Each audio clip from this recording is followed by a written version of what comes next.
नमस्कार, मैं हूं विशाल शर्मा और आप देख रहे हैं मनी सेंट्रल। ये एक ऐसा शो है जहां हम गवर्नमेंट पॉलिसी से लेकर इकोनॉमी, शेयर बाजार और पर्सनल फाइनेंस यानी आपकी जेब से जुड़े मसलों पर बात करते हैं। इन मसलों को आसान भाषा में विस्तार से समझाने के लिए हमारे साथ मौजूद हैं मनी 9 के एडिटर प्रियंका संभमा।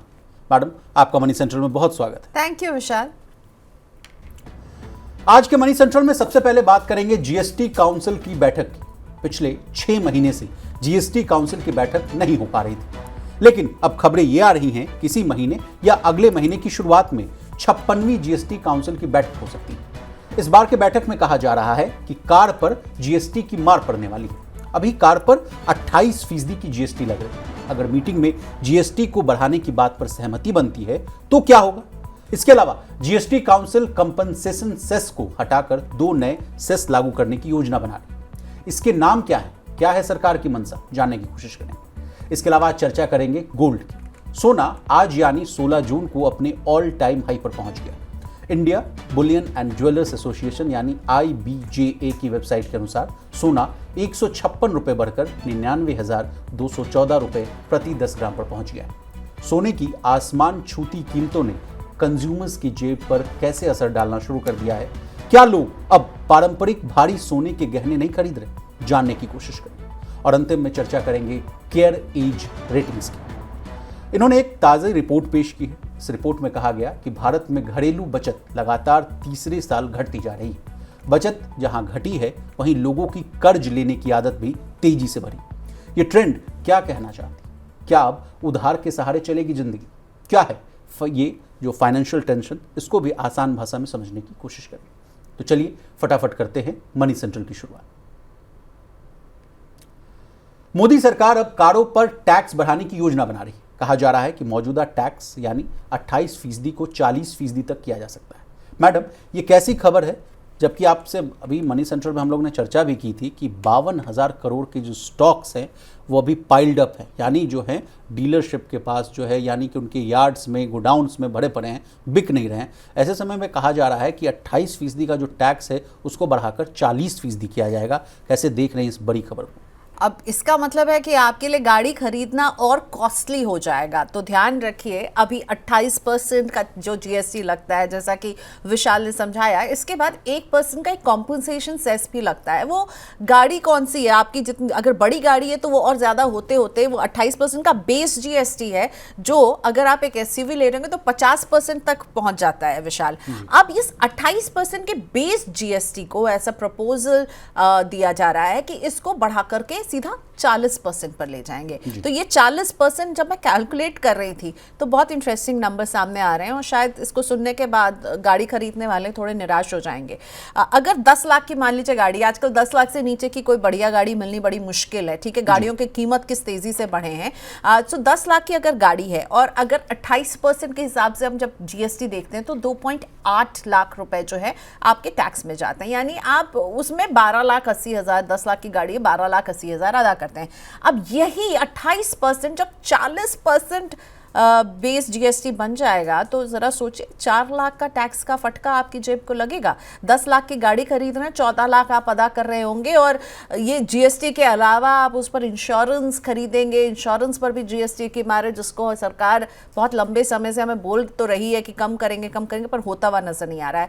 तो ये जो कार्स में ये जो बेस जीएसटी को बढ़ाया जा रहा है, इसको हम सिन टैक्स से भी जोड़ कर देख सकते हैं। पिछले साल विशाल आपको याद होगा, लंबी चौड़ी मीटिंग हुई थी दिसंबर 2024 में, आखिरी जीएसटी काउंसिल की मीटिंग जो जैसलमेर में हुई थी, जहां जो मुद्दे थे उसमें था सिन टैक्स टॉप पे, उसके बाद था कि इंश्योरेंस पर हम देखेंगे घटते हुए, हेल्थ इंश्योरेंस पर हम देखेंगे जीएसटी 18% से घटते हुए, और कहा जा रहा था कि ये अच्छा अभी अनाउंसमेंट नहीं हुआ तो बजट जो फरवरी में आने वाला था उसमें अनाउंसमेंट होने वाला है कि आपके जो इंश्योरेंस में जीएसटी का बोझ जो प्री बजट की जो मीटिंग थी और जो कंसल्टेशन हो रहा था उस समय भी हम लोग लगातार लाइव जा रहे थे। उसमें सबसे अहम मुद्दा तो यही था कि भाई आप मिडिल क्लास को राहत दीजिए। तो टैक्स में तो छूट सरकार ने दे दी, 12 लाख तक की कमाई हो या अगर आप सैलरीड है तो 12,75 तक, लेकिन हेल्थ वाले मामले पर राहत नहीं मिली। जो अब कहा जा रहा है कि जो अगली बैठक होगी उसमें प्लीज इसको राहत दीजिए। कैसे देख रहे हैं इस खबर को?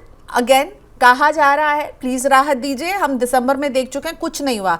तो आपने मुझे वहां पर जब रोका ना, दिसंबर वाली मीटिंग में हम लोग की नजर क्या थी, मनी 9 पर हम लगातार उसको कवर कर रहे थे, हमने पूरा लाइव किया था। उसमें हमारी नजर थी कि सिन टैक्स लगा दिया जाएगा, यानी ऐसे उत्पाद जिसमें धूम्रपान से जुड़े हुए उत्पाद हुए और तंबाकू से जुड़े हुए जो उत्पाद हुए उन पर सिन टैक्स लगेगा, प्लस आपकी जीएसटी पर टैक्स घटेगा। ठीक है, ये दो मुद्दे थे जिस पर नजर थी, पर हुआ क्या, आपके फ्लेवर्ड पॉपकॉर्न पर कुछ टैक्स चर्चा रह गई। हाँ, कैरमल पॉपकॉर्न, सारी बात जो है वो कैरमल पॉपकॉर्न पर आकर के सिमट गई थी, कुछ नहीं हुआ था। उसके बाद दिसंबर के बाद ये जीएसटी काउंसिल के बीच में मुझे नहीं लगता हुई है कोई। जी मैडम, कहा तो ये जाता है कि हर 3 महीने पे आपको एक जीएसटी की काउंसिल की जो बैठक है वो करनी है। 55वीं बैठक हो चुकी थी, 56 की यानी 56वीं की इंतजार थी, और कहा जा रहा था कि अब होगी कब होगी, लेकिन इसको लेकर भी बहुत रार था। लेकिन देखिए 6 महीने बीत गए हैं मैडम, लेकिन इसके पीछे के क्या फैक्टर्स हैं वो भी मैं आपसे समझना चाहूंगा। क्या जियोपॉलिटिकल टेंशंस?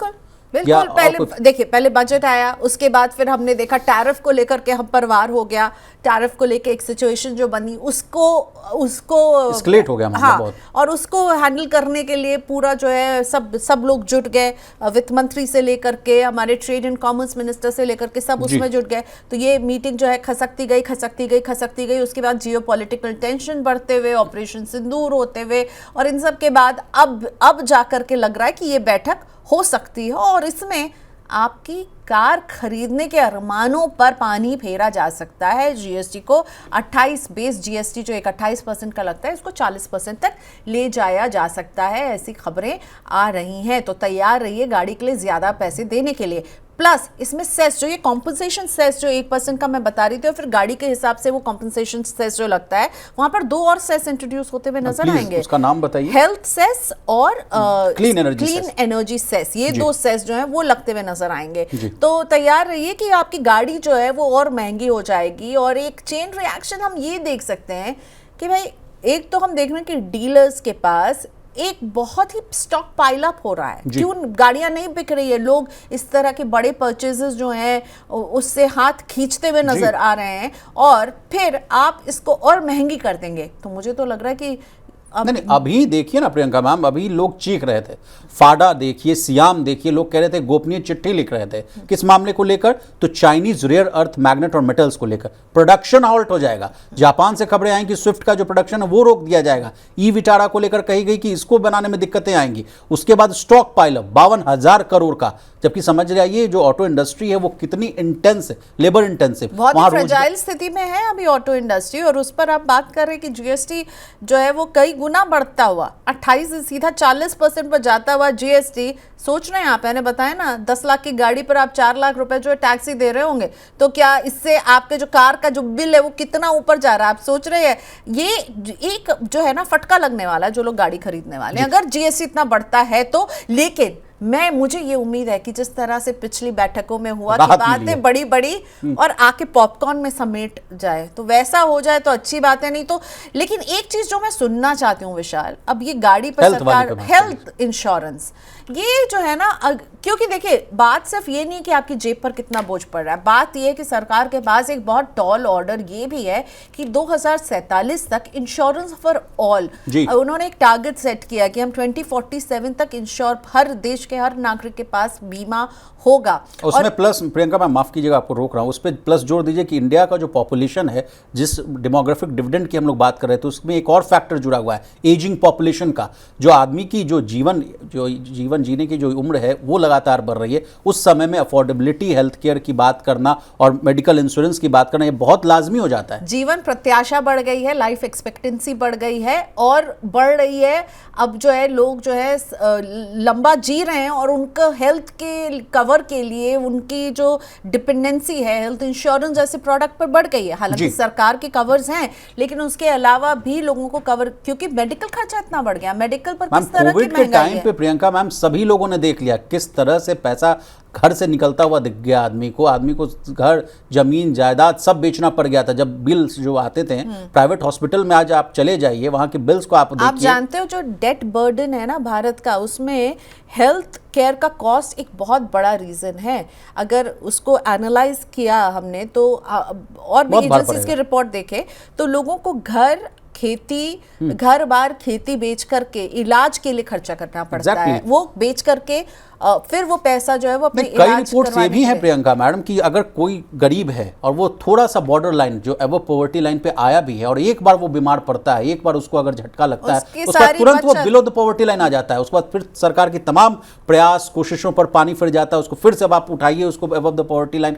तो ऐसे समय में हेल्थ इंश्योरेंस पर जीएसटी कम करना बहुत उपयोगी हो सकता है। इंडस्ट्री की भी यही मांग है कि अगर जीएसटी कम होगा तो और ज्यादा लोग आकर के हेल्थ इंश्योरेंस खरीदेंगे।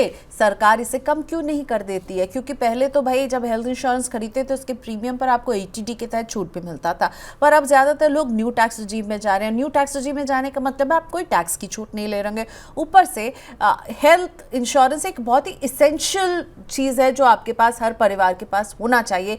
और अगर टैक्स की वजह से लोग उससे दूर भाग रहे हैं कि इतना जीएसटी देने से प्रीमियम के बाद जो उनका जो पैसा बन रहा है वो इतना ज्यादा हो रहा है, तो फिर इसको तो सरकार कम करे। गाड़ी तो फिर भी मैं मान सकती हूँ, कार्स पर अगर जीएसटी लगेगा तो कार वही खरीदने जा रहे हैं जो कि लाखों की व्हीकल, लाखों का, या मान लीजिए वो लग्जरी प्रोडक्ट में आता है, लेकिन ये जिसके परिवार में डिस्क्रिशनरी प्रोडक्ट हो गया कि आप चाहे तो खरीदें नहीं खरीदें ये, लेकिन ये तो एक एसेंशियल प्रोडक्ट है ना हेल्थ इंश्योरेंस। प्रियंका मैम आप समझिए ना कि अगर किसी के घर में अगर 60 एबव के अगर माता पिता हैं और उनका अगर आप प्रीमियम कैलकुलेट कीजिए वो 60,000 70,000 लाख के पार जा रहा है, और उसको चुकाने के लिए मैडम आदमी ईएमआई ले रहा है और ईएमआई से अपने हेल्थ इंश्योरेंस को पेमेंट कर रहा है। अगर उसमें अगर कटौती होती है, राहत मिलती है, तो सोचिए उसका ईएमआई कम होगा, वो लमसम भी पेमेंट कर पाएगा। लेकिन प्रियंका मैम आगे बढ़ते हैं और एक और चर्चा करते हैं। जीएसटी काउंसिल की बैठक हो रही है तो ये भी कहा जा रहा है मैडम कि जिस तरह से जो टैक्स के स्लैब्स हैं, जैसे 0%, 5%, 12%, 18%, 28%, इसमें से एक 12% वाले जो स्लैब है उसको खत्म करने की बात कही जा रही है।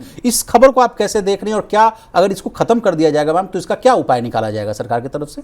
ये एक रैशनलाइजेशन की बात बहुत लंबे समय से सरकार करते हुए आ रही है कि इतने सारे मल्टीपल स्लैब की जगह कम स्लैब जो है वो लेकर के आया जाए, और उस पर हमारी नजरें बनी हुई है कि क्या सरकार वाकई करती, क्योंकि इस पर भी बहुत लंबे समय से बात चल रही है विशाल। ठीक है, तो अब इंतजार रहेगा कि क्या स्लैब्स टैक्स दर कम होंगे जीएसटी में, तो इस बैठक पर नजरें रहने वाली हैं। लेकिन 12% को मैडम ये भी कहा जा रहा है कि 5% और 18% के बीच में उसको मर्ज करने की कोशिश की जाएगी, तब थोड़ी राहत मिलती हुई दिख सकती है मैडम। कम टैक्स के रेट्स हो जाएंगे। अभी जो मल्टीपल स्लैब्स हैं वो कम होते जाएंगे। अभी 5, 12, 18, 28 है तो वो 12 हट जाएगा, 5 और 5 के बाद सीधा 18 और 28 जी जी। और उसके बाद अगर ये 40% वाला लग गया तो फटका लगना मुश्किल, कार खरीदने वालों के लिए फटका। चलिए आगे बढ़ते हैं। सोना ऑल टाइम हाई पर पहुंच गया है। IBJA की वेबसाइट के अनुसार सोना 156 रुपए बढ़कर 99,214 रुपए प्रति 10 ग्राम पर पहुंच गया। इस साल यानी 1 जनवरी से अब तक 10 ग्राम जो है 24 कैरेट सोने का दाम 76,162 रुपए से सीधे 23,052 रुपए बढ़कर 99,214 रुपए पर पहुंच गया है। कीमतों में जो आग लगी है उसके वजह से कंज्यूमर्स जो हैं पारंपरिक भारी सोने के गहनों की बजाय हल्के और कम महंगे स्टडेड गहनों की ओर तेजी से बढ़ रहे हैं। मैडम ये क्या नया मामला आ गया, मुझे भी नहीं समझ में आ रहा स्टडेड और मामला, इसको आप आसान भाषा में समझाइए। जिसमें गोल्ड का इस्तेमाल कम होगा तो गोल्ड का इस्तेमाल, गोल्ड इतना महंगा हो गया है तो ज्वेलरी खरीदने वाले जो थे वो दुकानों से नजर ही नहीं आ रहे थे दुकानों में। ठीक है, अगर आप जाएंगे अपने शहर के ज्वेलरी शॉप में तो आपको भी नजर आएगा कि भीड़ पहले से कम है। उस ज्वेलर से बात करके देखिए, जब से सोना जो है वो 1 लाख टकिया बन गया है तब से लोगों ने ज्वेलरी खरीदने को लेकर के हाथ जो अपना रोक लिया। लेकिन भारत ऐसा देश है कि हम ज्वेलरी खरीदना बंद तो नहीं करेंगे। अब किसी के घर में शादी है तो गोल्ड चाहे जहां पर भी वो जाएगा खरीदेगा, उधार लेकर के जाना पड़े तो उधार लेकर जाएगा, लेकिन खरीदेगा तो जरूर ही। तो खरीद बंद नहीं होगी लेकिन खरीद कम हो गई। अब इसका रास्ता क्या निकाला है? लाइट वेट ज्वेलरी हो सकती है, स्टडेड यानी स्टोन डायमंड तो नहीं, डायमंड से तो और महंगा ही हो जाएगा, प्रेशियस सेमी प्रेशियस स्टोन लगा करके थोड़ा सा उससे गोल्ड की मात्रा को कम करके इस तरह की ज्वेलरी को पॉपुलराइज करने की कोशिश की जा रही है। मुझे आसान भाषा में आप समझाइए, जिस तरह से हम लोग मूंगा पोखराज ये सब जो पहनते थे, क्या वैसा ही कुछ रहता है क्या? हाँ वैसा ही कुछ है हुआ, और क्या थोड़े से सेमी प्रेशियस स्टोन लगा दिए, थोड़ा उसको और चमकदार बना दिया, सोना थोड़ा सा कम कर दिया, तो वैसे light weight jewellery, stone studded jewellery जो है वो अब जो है ज्यादा पॉपुलर हो रही है, जिसमें सोने का इस्तेमाल कम है तो प्राइस कम हो जाएगी। लेकिन असली जंग तो सोने की कीमतों में जी। है। लेकिन मैडम अगला प्रश्न मैं आपसे ये पूछना चाहता हूँ कि क्यों आ रही इतनी बेतहासा तेजी मैडम? लगातार आप जो है पर्सनल फाइनेंस को बहुत आप कवर करती हैं, वहाँ भी गोल्ड ETF वाला भी मामला हम आपसे समझने की कोशिश करेंगे। लेकिन लगातार मैडम हम लोग जब बच्चे से सुनते आते थे 30,000 35,000 रुपये भर मिलता था, 10 ग्राम का मिलता था, अब देखिए सीधे लाख के पार है। वेडिंग सीजन अपने करीब के आसपास है, फेस्टिव सीजन तो आप देखिए आने वाला है। ऐसे समय में लोग मतलब क्या ही करें मैडम? स्टैंडर्ड ज्वेलरी खरीदेंगे, गोल्ड नहीं खरीदेंगे। पर रीजंस जो हैं, बहुत सारे रीजन हैं। एक यूएस टैरिफ को लेकर के अनसर्टेनिटी है और कुछ तो ट्रम्प साहब लगाएंगे। एक अनसर्टेनिटी है, अनिश्चितता है। अब इस वजह से हम देख रहे हैं अलग अलग इकोनॉमीज जो हैं विश्व की वो उलझी हुई हैं, तो ये अनिश्चितता के बादल हैं। दूसरा है यूएस डॉलर का कमजोर होना है। तीसरा है अब सेंट्रल बैंक की खरीदारी, सेंट्रल बैंक की खरीदारी बहुत रही है, लेकिन 2025 में ना सेंट्रल बैंक अपना हाथ खींचते हुए नजर आएंगे। यही एक होप है कि गोल्ड की कीमतें यहां पर थोड़ी सी थमेंगी। ये एक फैक्टर है, लेकिन एक फैक्टर ये है कि गोल्ड की कीमतें गिरेंगी, लेकिन जो फैक्टर्स गोल्ड की कीमतों को बढ़ा रहे हैं, जी रिजर्व बैंक एक फैक्टर है जिससे कि गोल्ड कीमत जब सेंट्रल बैंक्स कम करेंगी तो कीमतें सोने की थोड़ी नरम होंगी। लेकिन वो फैक्टर जो सोने की कीमतों को गर्म कर रहे हैं वो ज्यादा है। अनसर्टेनिटी मैंने बता दिया, वीकनिंग यूएस डॉलर कमजोर हो रहा है, डी डॉलराइजेशन सारी इकोनॉमीज कर रही हैं। एक वो भी समझिए कि सोना खरीद रही है, चाइना खरीद रहा है। चाइना ने तो ये भी कहा है कि उसके देश में वो अपने इंश्योरेंस के अंडरलाइन को भी गोल्ड कर देगा। प्लस ईरान और इजराइल का अटैक, रशिया यूक्रेन वॉर अभी जारी है, बीच में भारत और पाकिस्तान के बीच में बढ़ता हुआ तनाव, ये सारे फैक्टर्स जो है ना गोल्ड की प्राइस को फ्यूल कर रहे हैं। और दूसरी बात जो फ्यूल कर रही है वो है इजराइल ईरान का वॉर, वो तो मैंने बता दिया, ईरान इजराइल। लेकिन अब देखिए जो बड़े बड़े ब्रोकिंग हाउस है उनके टारगेट्स देखिए, ये साल के अंत तक वो कह रहे हैं कि 1 लाख से कहीं दूर नहीं प्लीज रुक जाइए। अब ये लोग तो कह रहे हैं इनका काम है, लेकिन मैं आपसे समझना चाहता हूं कि आदमी जब समझ रहा था कि लाख के पार जाता हुआ दिखेगा सोना, तो उसके बाद वहां से गिरावट आएगी, यानी 1 लाख का जो साइकोलॉजिकल गिरावट बहुत हल्के से, एक बहुत ही शॉर्ट फ्रेम में वो गिरावट भी नजर आई। और उस गिरावट में हमने क्या देखा? अच्छा देखिए इन्वेस्टर्स कितने स्मार्ट हैं। उस गिरावट में हमने क्या देखा? तो अब मार्च और अप्रैल सोना एकदम बहुत महंगा था, ठीक है। तो लोगों ने उस समय जब महंगा था सोना, प्रॉफिट बुकिंग की। ETF में, गोल्ड ETF में एम्फी के मंथली आंकड़े आते हैं जो हमें बताते हैं कि गोल्ड ETF में कितना मंथली इनफ्लो और आउटफ्लो है। तो हमने ये देखा कि जब मार्च और अप्रैल दोनों ही महीने में लगातार आउटफ्लो, लोग प्रॉफिट बुकिंग करते रहे। मार्च में 77 करोड़ का आउटफ्लो गोल्ड ETF से हुआ, अप्रैल में थोड़ा कम 6 करोड़ के आसपास का आउटफ्लो हुआ। लेकिन मई आते आते जब गोल्ड में थोड़ी सी नरमी आई, उसकी कीमत में थोड़ा सा एक शॉर्ट टाइम रहा जब यहाँ पे, तो लोगों ने तब दबाकर गोल्ड ETF में निवेश किया। 292 करोड़ का इनफ्लो गोल्ड ETF में नजर आया। एम्फी का ये जो मंथली आंकड़ा है वो ये बता रहा है। तो अब इन्वेस्ट करने वालों ज्यादा है बाजार में रादर देन फिजिकल गोल्ड में निवेश करने वाले। और gold ETF, sovereign gold bond बंद होने के बाद लोगों को ये एक अच्छा माध्यम मिला है जहां वो गोल्ड में निवेश कर सकते हैं। रुक जाइए थोड़ा, आपने बताया सॉवरेन गोल्ड बॉन्ड को भी इस पिक्चर में आप ले आई, लेकिन जो गोल्ड ETF की आप बात कर रहे हैं, मान लीजिए बहुत सारे हमारे व्यूअर्स हैं जिनको समझने में थोड़ी दिक्कतें आएंगी। मैं आपसे समझना चाहता हूं कि गोल्ड ETF होता क्या है, ये पहले आप समझाइए। Gold ETF, gold exchanges trade fund, ये जो एक्सचेंज पर ट्रेड होने वाले म्यूचुअल फंड्स हैं, ठीक है। अब ETF में अगर आप इन्वेस्टमेंट करना चाहते हैं तो याद रखें कि आपके पास एक डीमैट अकाउंट होना चाहिए।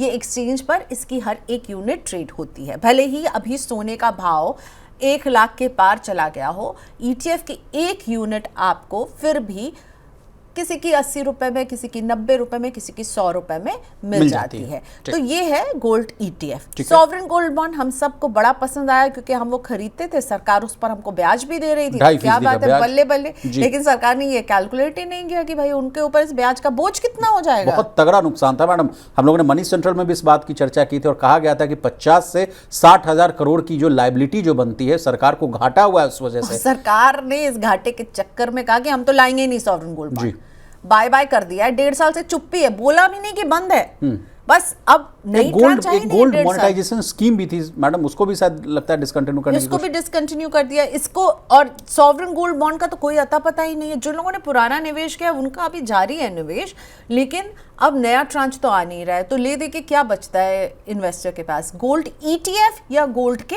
Mutual funds. तो गोल्ड के फंड ऑफ फंड्स होते हैं जो कि गोल्ड से जुड़ी कंपनियों में भी निवेश करते हैं, गोल्ड माइनिंग से जुड़ी हुई कंपनियों में निवेश करते हैं, गोल्ड की ट्रेडिंग करने वाले, गोल्ड के मैन्युफैक्चर करने वाले। तो एक तरीका है गोल्ड FOF, दूसरा तरीका है गोल्ड ETF। आप इनके जरिए आप थोड़ा थोड़ा निवेश कर सकते हैं। आप गोल्ड के फंड ऑफ फंड में सिप भी कर सकते हैं। पर इनफैक्ट मैं शो जो करती हूँ म्यूचुअल फंड में, उसमें हमारे एक्सपर्ट कहते हैं कि गोल्ड की प्राइस इतनी अनप्रेडिक्टेबल रहती है ना कि वो सिप करने के लिए उनको लगता है सिप करना में समझदारी नहीं है। और गोल्ड में अगर निवेश करना तो लमसम एक बार पैसा डाल दीजिए और फिर उसको लंबे समय तक रखिए। वैसे ओवरऑल इन्वेस्टमेंट आपका जो भी पोर्टफोलियो, जिसमें आप शायद शेयर में निवेश करते हो, आप म्यूचुअल फंड में निवेश करते हो, आपके जो पोर्टफोलियो में 10 से 15% एक्सपोजर गोल्ड की तरफ होना चाहिए। प्रियंका मैम, नेक्स्ट सवाल जो हमारे व्यूअर्स का भी सवाल हो सकता है कि मान लीजिए 1 लाख के आसपास है गोल्ड, अगर कोई व्यूअर हमसे पूछे कि क्या सर यहाँ से कीमतें में गिरावट आएगी या नहीं आएगी, तो उस पर आपका क्या उत्तर होगा? क्या आप ब्रोकरेज हाउस की रिपोर्ट को कोट करके कहना चाहेंगे कि नहीं कीमतें नहीं गिरेंगी? ब्रोकरेज हाउसेस तो यही कह रहे हैं कि कीमतें गिरने वाली नहीं है। अब 1 लाख के भी बहुत ऊपर जाने वाले हैं। अभी जो सिचुएशन ईरान इजराइल में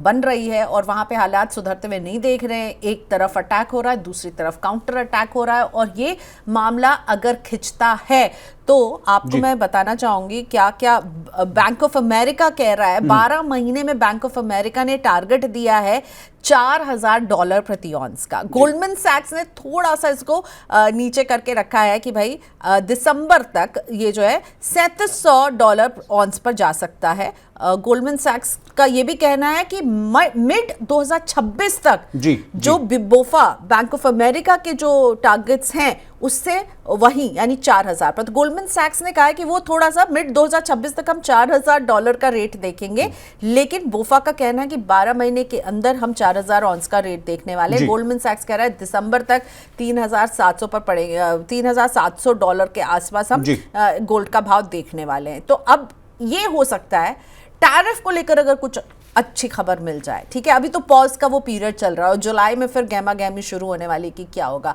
तो इस पॉज पीरियड के बाद अगर कोई अच्छी खबर मिल जाती है तो हम गोल्ड में हो सकता है थोड़ी सी नरमी यहाँ पर देख सकते हैं।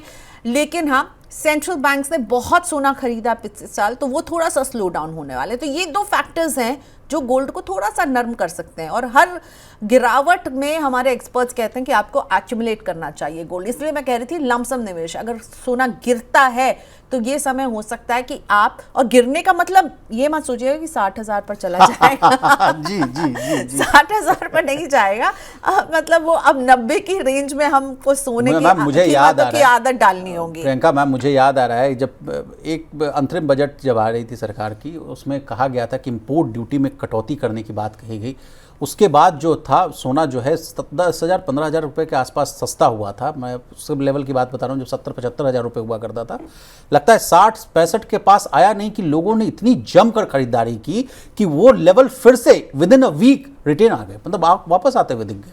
तो अगर ये सस्ता होगा तो लोग और इसको एक्यूमुलेट करेंगे, वही कम्युनिटी एक्सपर्ट भी कहते हुए दिख रहे हैं। बिल्कुल। तो सोना, लेकिन अब मुझे लगता है ना विशाल, अब हमें आदत डालनी होगी कि ये 90,000 की रेंज में सोना रहने वाला है। जी जी। लेकिन मैडम, आपसे समझना चाहेंगे, रॉबर्ट कियोसाकी को भी आप बहुत अच्छे से ट्रैक करते हैं, उनकी रिपोर्ट को भी मैं आपसे जानना चाहता हूँ कि उनको इस कहानी में कैसे जोड़कर देखा जाए। उन्होंने तो गोल्ड को रफा दफाई कर दिया। अब उनकी मोहब्बत प्रेशियस मेटल में सिल्वर से है, क्योंकि सिल्वर में भी जोरदार बढ़त हम देख रहे हैं। इंडस्ट्रियल डिमांड जो है वो तेजी से सिल्वर के लिए अच्छी खासी है। सिल्वर का इस्तेमाल मतलब बहुत जगह हो रहा है। ईवी, सेमीकंडक्टर, दवाइयाँ, हमारे आसपास इतनी सारी चीज़ें जिसमें सिल्वर का इस्तेमाल हो रहा है। और रॉबर्ट कियोसाकी को लगता है कि silver is the new gold. लेकिन मेरे एक एक्सपर्ट से बात हो रही थी, वो कह रहे थे गोल्ड और सिल्वर के बाद copper will be the new gold. तो वहां पर भी हमें नजर रखनी चाहिए। तो ये जितने प्रेशियस मेटल हैं इनके लिए अच्छा दौर है।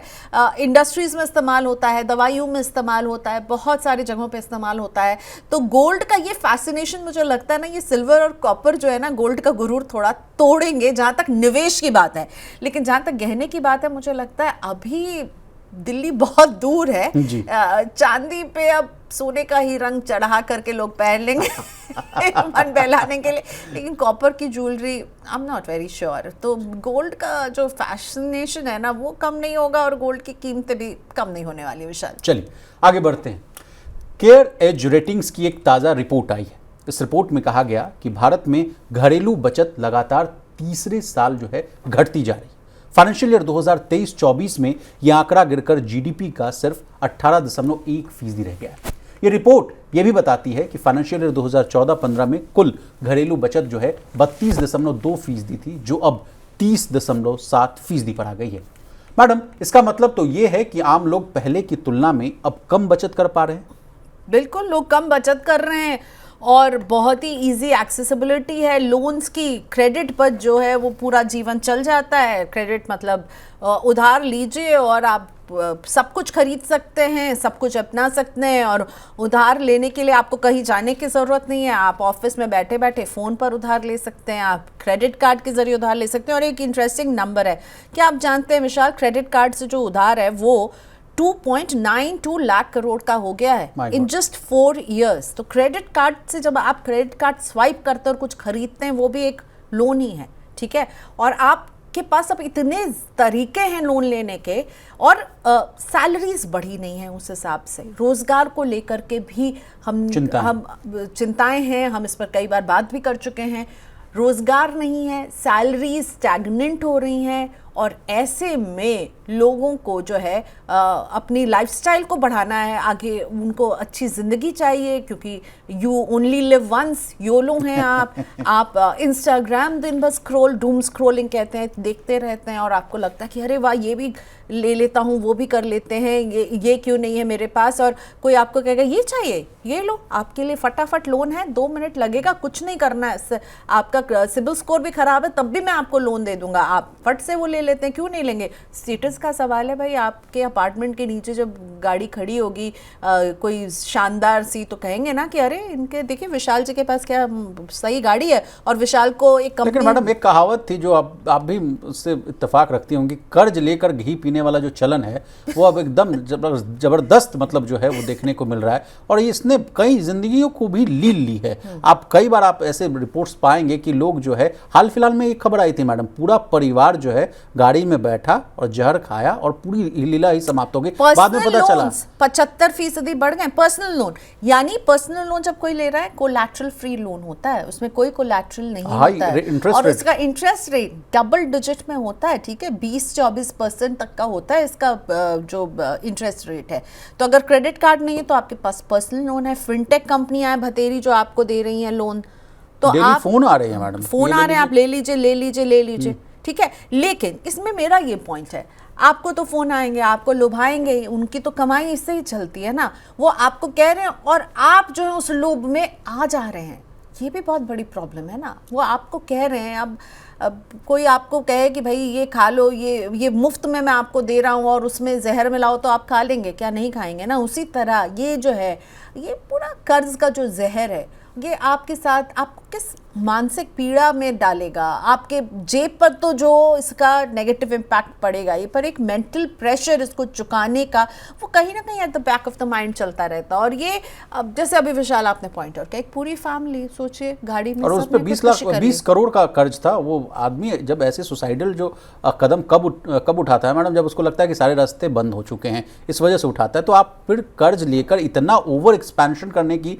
ये जो नीति है, जो चार्वेकियन थ्योरी है, मैं उसको भी कोट करना चाहूंगा, ये भी बहुत गलत है। आप मत लीजिए ना कर्ज, आप मत घी पीजिए, जस्ट बिकॉज आपको दिया जा रहा है आप वो ले लेंगे। Exactly. मार्सलस इन्वेस्टमेंट के सौरभ मुखर्जी ने भी कहा कि जो कंजम्पशन हम भारत में देख रहे हैं वो डेट से फ्यूल्ड है। डेट यानी कर्ज से फ्यूल्ड है। कर्ज जो है उसकी वजह से लोग कंजम्पशन बहुत तेज़ी से कर रहे हैं, अपने आसपास जो भी प्रोडक्ट है, गाड़ियां हैं, जो भी है वो खरीद रहे हैं, क्योंकि उनको बहुत आसानी से जो है वो लोन मिल जा रहा है, और डेट फ्यूल्ड कंजम्पशन है। मिडिल क्लास जो है वो कर्ज के बोझ के तले, और वही कैरेज भी बोल रहा है कि किस तरह से मिडिल क्लास फैमिलीज का जो है सेविंग जो है वो गिरा है, और कर्ज लेना बढ़ा है, और ये बहुत ही हमारी सोसाइटी के लिए ना बहुत मैम ही सोसाइटी के डरावना साथ साथ प्रियंका मैम इकोनॉमी के लिए भी बहुत ही ना खतरे वाली घंटी है। हालांकि एक राहत वाली खबर इस रिपोर्ट में ये भी आ रही है कि कहा जा रहा है कि लगातार जो ब्याज दर में जो कटौती की गई है, या जो नए फाइनेंशियल ईयर की शुरुआत से जो 1275 वाला जो मामला है कि 12,75,000 तक की कमाई है तो आपको टैक्स जीरो लगेगा, वो वाला मामला भी इस रिपोर्ट में कहा गया है कि वो इम्प्लीमेंट होने से थोड़ी सी जो है सुधार देखने को मिलेगी। तो ब्याज कटौती वाला मामला हम आपसे समझना चाहेंगे। लगातार जो देखिए रिजर्व बैंक ऑफ इंडिया जो केंद्रीय बैंक है वो लगातार ब्याज दरों में कटौती कर रहा है। इस खबर को भी, इस कदम को भी आप कैसे देख रहे हैं और इसको कैसे इस कहानी से जोड़ा जाए? देखिए, बहुत लंबे समय तक हम लोगों ने ब्याज की कटौती नहीं देखी, लोगों के ईएमआईज वहीं के वहीं बने हुए थे, और अब जो है एक साथ 50 बीपीएस की कटौती हुई है। और इसके साथ साथ लेकिन एक बात और ध्यान दीजिएगा, महंगाई को लेकर के भी उन्होंने कहा कि वो कंट्रोल में है। ध्यान देने वाली बात है, जो आरबीआई ने अपना स्टैंड बदला है वो अकोमोडेटिव थे अभी तक, और अब उन्होंने अपना स्टैंड न्यूट्रल कर दिया है। तो दिसंबर तक अब कोई रेट कट नहीं होने वाला। ये जो रेट कट हो गया है, आप ज़रूर इस पर राहत की सांस लेंगे अगर आप होम लोन की ईएमआई चुका रहे हैं, अगर आप नई गाड़ी खरीद रहे हैं। खैर जीएसटी की दर अगर बढ़ जाएगी तो आप गाड़ी खरीदने के प्लान को क्या पता पोस्टपोन करेंगे, हम शो के पहले ही बात कर रहे थे। लेकिन ये है कि आप जो भी लोन लेंगे उस पर ईएमआई जो है वो कम होती हुई आपको, ईएमआई पर जो ब्याज है वो कम होते हुए दिखेगा। तो क्रेडिट और लोगों के लिए आसान हो जाएगा और सस्ता हो जाएगा। तो मुझे तो लगता है कि देखिए ये अच्छी बात है, लेकिन ये जरूर देखिएगा जितनी आपकी चादर हो आप उतनी ही पैर फैला रहे हो। जस्ट बिकॉज कि ब्याज जो है वो कम है इसलिए आप लोन ले लेंगे, कोई रीज़न नहीं होगा कि अरे अभी ले लेते हैं, क्योंकि अगर ब्याज अभी कम है तो कल जाके बढ़ भी सकता है। ठीक है, फिर दिक्कतें आ सकती, क्या आप वो अफोर्ड कर सकते हैं? आप जब सैलरीज हम बात करें स्टैग्नेंट है, सैलरीज उस तेज़ी से नहीं बढ़ रही हैं, लेकिन आप अपने खर्चे जो है ना उसको थोड़ा सा कंट्रोल करने की यहाँ पे सख्त ज़रूरत है। विशाल, अब जाते जाते वाइंड अप कर रहा हूँ मैं शो को मैडम, लेकिन एक ताज़ा तरीन खबर यह आ रही है कि 14 महीने के निचले स्तर पर आ गई है थोक महंगाई दर। मई में ये 0.39% रही थी। अब खाने पीने की सामान की जो कीमतें हैं उसमें कमी आई है, उस वजह से ऐसा कहा जा रहा है कि जो थोक महंगाई के जो आंकड़े हैं वो बेहतर आए हैं। तो प्रियंका मैम आपका बहुत शुक्रिया, आपने अपना कीमती समय निकाला और तमाम विषयों को बहुत ही आसान भाषा में विस्तार से समझाने की कोशिश की। तो आज के मनी सेंट्रल में बस इतना ही। इसी तरह देश, दुनिया और बिजनेस जगत से जुड़ी तमाम ताज़ा तरीन खबरों के लिए बने रहिए हमारे साथ और देखते रहिए मनी नाइट।